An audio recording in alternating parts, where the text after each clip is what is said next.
Welcome back to Celebrity Radio. It's Alex Belfield here at the show that I christened last year, the best show in West End history, and it's done it again. I saw it last night, Miss Saigon, and it is stunning, as is Eva. How are you? I'm good, how are you? Where do we start with this show? I mean, I've loved it since it opened, and for me, it is the most technically brilliant artistic show that's ever been on in the West End. Every light, every move, every scene has been so beautifully crafted, proving that Cameron is the greatest producer in history, and then he has to therefore find the best cast in history.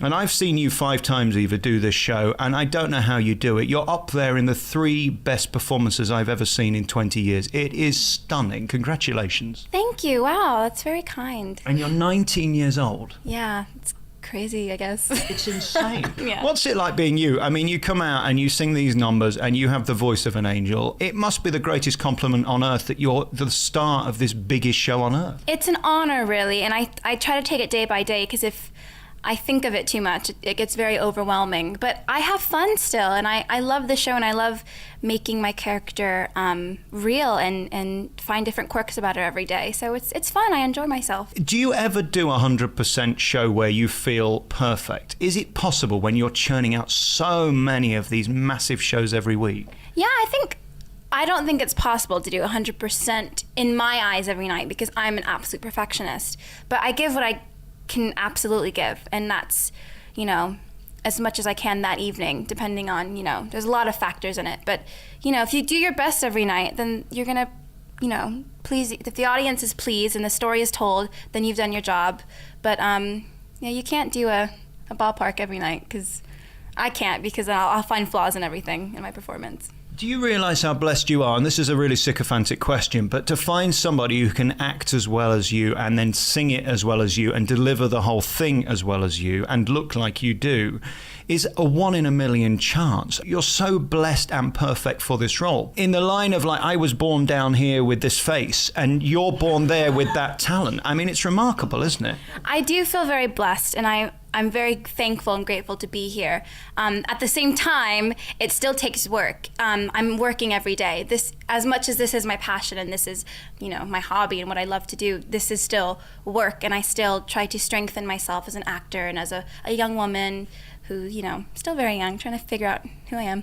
Right, I get it. And then, of course, the call comes in and they say, can you do this role? And you were 17 at the time, were you? Yes, I was 17 at the time when I was auditioning. And it was scary because I never actually interacted with anyone else during the auditions. It was always me and Lawrence, or, me and James or somebody in the room. But I never saw any other girls. I never sang with a Chris. So it was weird. It was really weird. They took the risk with you. When that call came in confirming you got the gig, were you fearful, or was it the most exciting moment of your life? I actually didn't get a call. they told me I had one more call back. And then after that call back, Cameron says, why don't you see a show in town? This was in New York. See a show in town with your dad, and we'll do one more call back tomorrow at the Majestic Theater. So I did the call back the next day, and he just pulled me in the auditorium and said, would you like to move to London? And I was like, maybe. And I started crying. Yeah, there were lots of tears. And then you see your face on the posters and all of that in this enormous theatre that Cameron, again, in his own way, has done up and made beautiful. So then it becomes a job and a reality. That opening night, how did you feel? How did you even manage to get out of your dressing room on stage? Because anyone else at 17 would have been petrified. I was nervous, but I was so excited. I've wanted to do this since I was a fetus, so why would I stop myself now that I've given the opportunity? I love it. I had so much fun, and at the end, of course, as soon as the curtain comes down, we all just run! Everyone. It was an electrifying night. How do you avoid yourself being lonely? Is the cast your family? I know it sounds cliched, but they kind of must be. The cast is my family, yeah. I've got a very supportive cast, a very supportive family, a supportive boyfriend. I'm great, I think some people get confused that I get really lonely and I get really homesick, and I do, but I've wanted to know what I wanted to do since forever, and I'm very confident in that. So there's no need for me to want to be back where I was when I'm here doing my job. So how many times a week do you tell your boyfriend he's the luckiest guy on earth? Oh, it's like every day. Every day.